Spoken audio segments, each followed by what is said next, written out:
अस्सलामु अलैकुम वरहमतुल्लाहि वबरकातुहू। आज मैं फिर से आपकी खिदमत में 10th क्लास के मैथमेटिक्स के पहले चैप्टर यानी नंबर सिस्टम की तीसरी एक्सरसाइज यानी कि एक्सरसाइज नंबर 1.3 लेकर के हाजिर हूँ। तो आज हम इंशाल्लाह ये एक्सरसाइज पढ़ेंगे, समझेंगे। तो इस एक्सरसाइज का पहला क्वेश्चन है जो मैंने बोर्ड पर लिख के रखा है, प्रूव दैट √5 इज इरेशनल। हमें दिखाना है √5 कैसे इरेशनल है। तो इसको दिखाने के लिए हम इसको ऐसे लिखेंगे, दिखा रहा हूं मैं। Late us assume to the contrary that √5 is rational.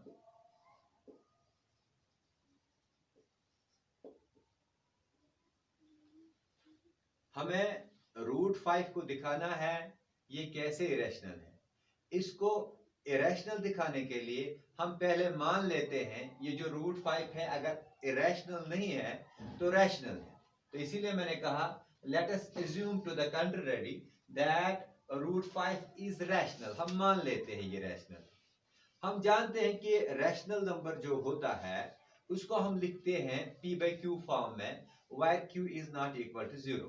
हम यहाँ पर p और q वो जो इंटीजर दो है उनके बदले हम a और b यूज करेंगे और हम a और b की कंडीशन ये लेंगे कि वो को प्राइम होंगे, उनका कोई कॉमन फैक्टर नहीं होगा। We find two integers, two co-prime integers, co-prime integers a and b, where b is not equal to 0, such that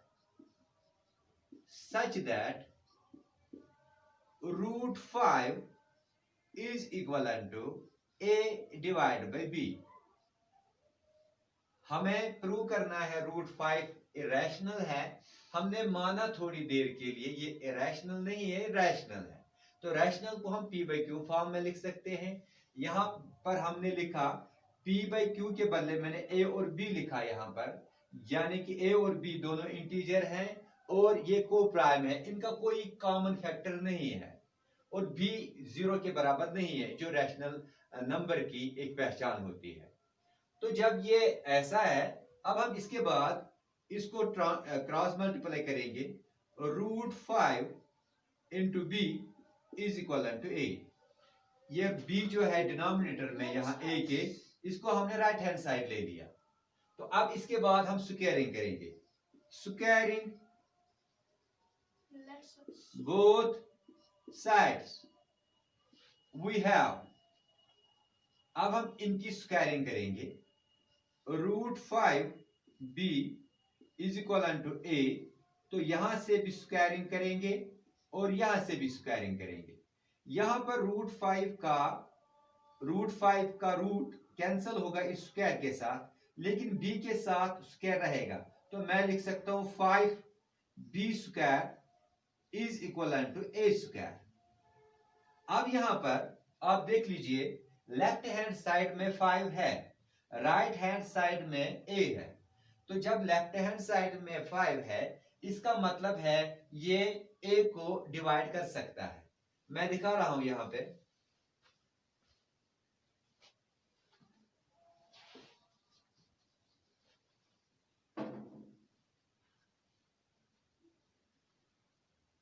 which implies 5 divides a²। हमारे पास एक थ्योरम है 1.3 थ्योरम हमारे टेक्स्ट बुक की। तो उसमें है जो कोई नंबर किसी नंबर के स्क्वायर को डिवाइड करता है वो उस नंबर को भी डिवाइड करता है। इसका मतलब ये हुआ 5 अगर ए स्क्वायर को डिवाइड करता है, इसका मतलब है वो ए को भी डिवाइड करेगा। तो हम लिखेंगे bye theorem 1.3 when a prime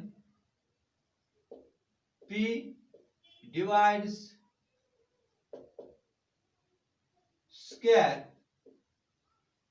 of a number, then it also divides the number.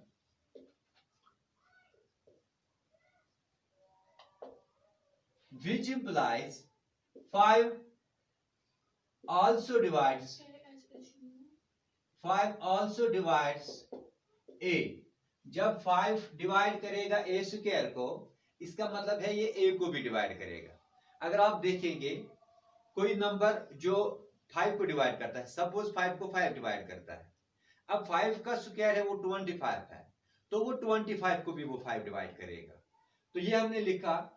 अब इसके बाद ये हम मान लेते हैं एक कंडीशन।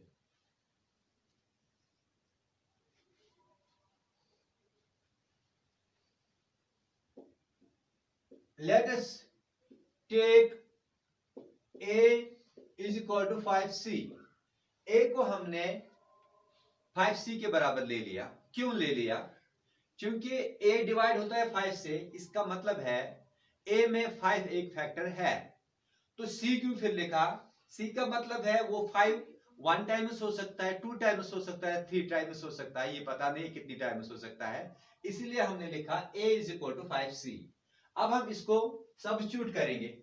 सब्स्टिट्यूट इन फर्स्ट, हम इसको फर्स्ट में ले लेते हैं। ये है हमारे पास 5b स्क्वायर, तो इसमें हम a का वैल्यू चेंज कर देते हैं। मैं लिखता हूं 5b square is equal to a square है, उसके बदले मैं लिखता हूं 5c स्क्वायर। a स्क्वायर के बदले मैं लिखता हूं 5c स्क्वायर। अब आप देख लीजिए 5b square is equal to 5 का स्क्वायर होता है 25 और c स्क्वायर तो c स्क्वायर ही रहेगा। अब अगर हम करेंगे यहां से कैंसिलेशन, 5 1 जा 5, 5 5 जा 25, तो हमें मिलेगा b square is equal to 5c square. क्योंकि अब इस बार राइट हैंड साइड c के साथ 5 है, तो ये फिर b को डिवाइड कर सकता है। अगर हम इसको यहां से यहां ले लेंगे लेफ्ट हैंड साइड, तो ये b को डिवाइड कर सकता है। तो इसीलिए मैं लिखूंगा which implies 5 divides b square, तो ये b स्क्वायर को डिवाइड करता है। देन 5 also divides b, तो जब 5 b स्क्वायर को डिवाइड करता है, इसका मतलब है वो b को भी डिवाइड करेगा। Since 5 divides a as well as b, मैं लिखता हूं ये since 5 divides both a and b, this contradicts the fact that a and b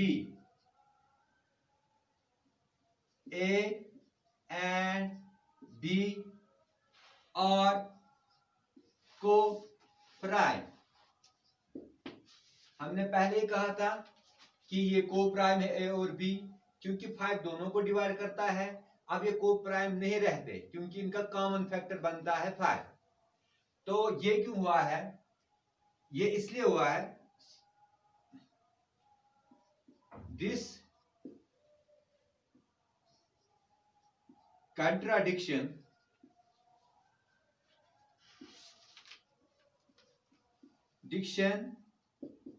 has arisen because our supposition, our assumption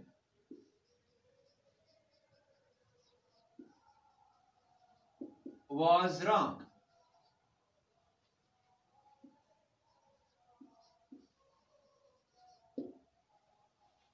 Our assumption was wrong, hence root 5 is irrational.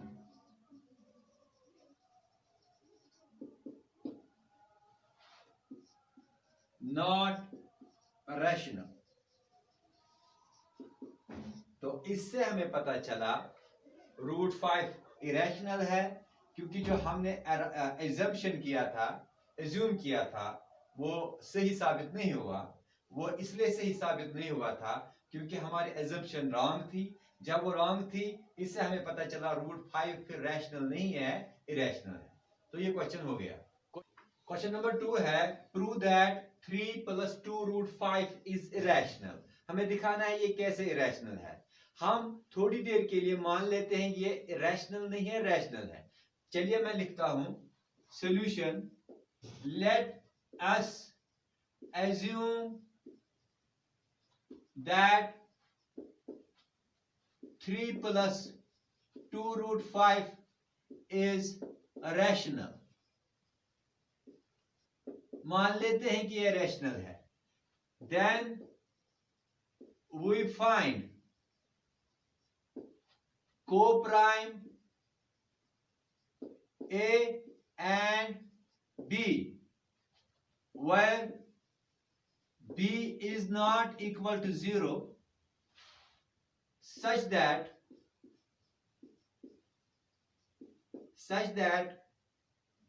3 + 2 root 5 is equivalent to A divided by B. A divided by B ये rational number है। हमने इसको इसी के साथ compare किया क्योंकि हमने थोड़ी देर के लिए मान लिया 3 + 2 रूट 5 एक रैशनल नंबर है। तो अब इसके बाद क्रॉस मल्टीप्लाई करेंगे। मैं लिखता हूं 2 root 5 is equal to A divide by B। ये 3 मैं राइट हैंड साइड ले लेता हूं, हो गया 3। अब इसके बाद 2 रूट 5 इज इक्वल टू, अब cross multiply A - 3B divided by B, अब होल डिवाइड बाई B। अब root 5 is equal to A - 3B divided by B तो था यहां पर, तो ये 2B आ गया, तो 2B हो गया। Since A, B, 3, 2 are integers, therefore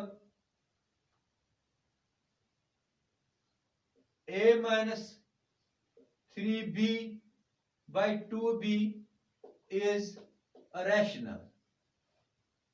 अगर ये इंटीजर है A, B, 3B, 2, तो जब ये इंटीजर है, इंटीजर को इंटीजर से सब्ट्रैक्ट करो फिर डिवाइड करो, ये रैशनल रहेगा, तो ये रैशनल बन गया। विच इंप्लाइज, इस एतबार से जो रूट 5 है, which implies root 5 is also rational. इसके एतबार से रूट 5 भी रैशनल बन जाता है। लेकिन हम जानते हैं रूट 5 रैशनल नहीं है क्योंकि हमने क्वेश्चन नंबर 1 में भी वो प्रूव किया, वो इरेशनल है। तो हम लिखेंगे बट वी नो, हम जानते हैं root 5 is irrational.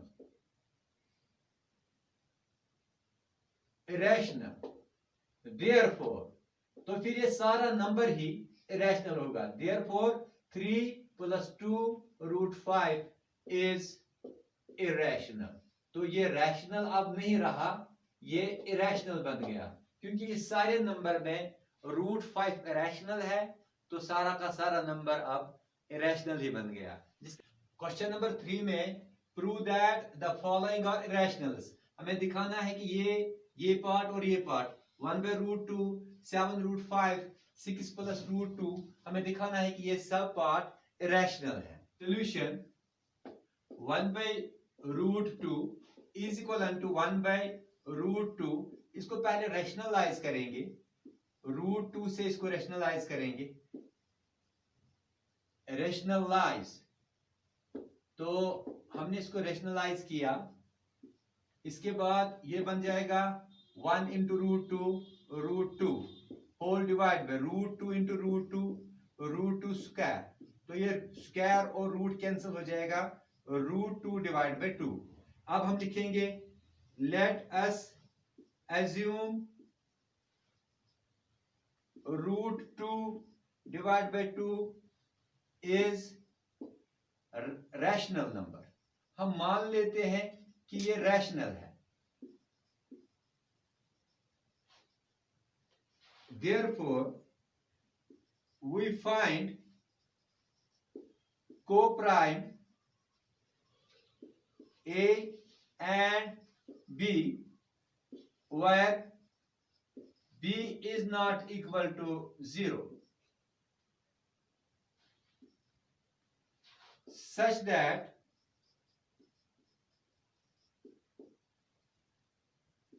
√2/2 is equal to A/B। अब हम यहां से दिखा रहे हैं, क्रॉस मल्टीप्लाई करेंगे, B√2 is equal to 2A। अब √2 is equal to 2A divided by B। Now A, B and 2 are integers, तो ये A, B और 2 इंटीजर्स है, इंटीजर को इंटीजर से डिवाइड करो तो वो रैशनल नंबर रह जाएगा, which implies 2A/B is a rational। Since ये राइट हैंड साइड है तो लेफ्ट हैंड साइड भी फिर रैशनल होगा, which implies √2 is also a rational। But we know √2 is irrational। Therefore, our assumption was wrong, hence 1/√2 is irrational। तो इसका हमने फिर से दे दिया proof. Part number 2,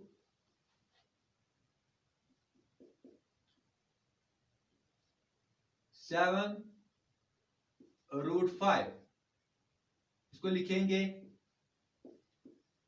let us assume 7√5 is a rational। मान लेते हैं 7√5 is rational। Therefore, we find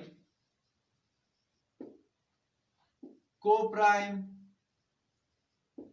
A and B where B is not equal to 0, such that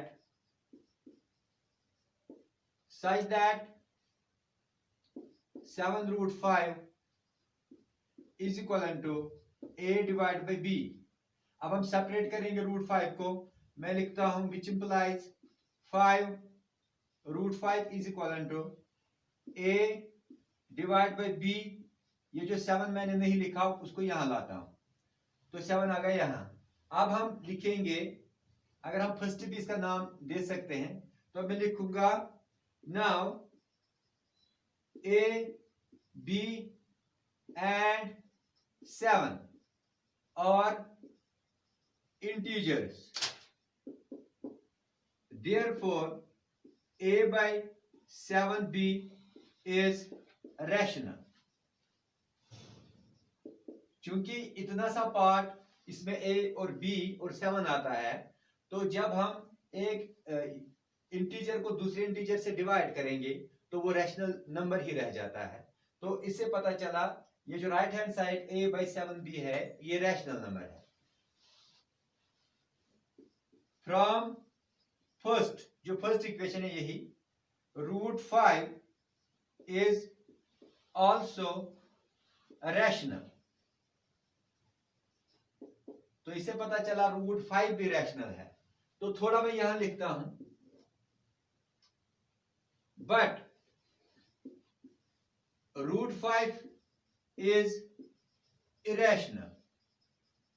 लेकिन हम जानते हैं √5 इरेशनल है। Therefore 7√5 is also irrational. तो ये भी थर्ड पार्ट है 6 प्लस √2। इसको हम लिखेंगे, let us assume to the contrary that 6 plus √2 is rational. मान लेते हैं ये 6 plus √2 रैशनल है। Then we find co-prime A and B where B is not equal to 0, such that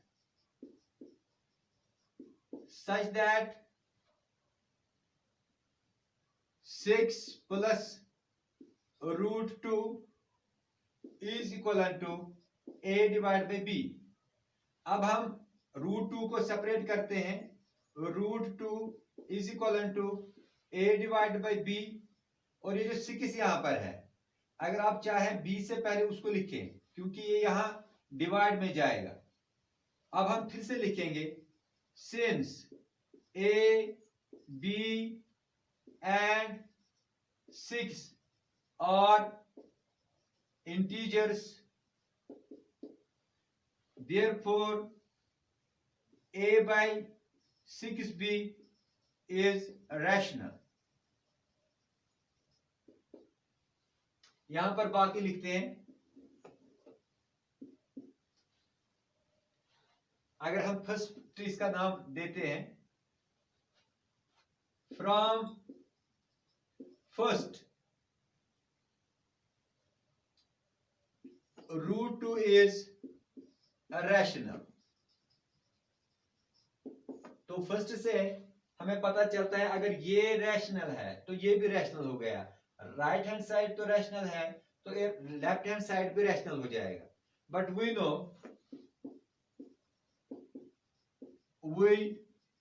no that √2 is irrational.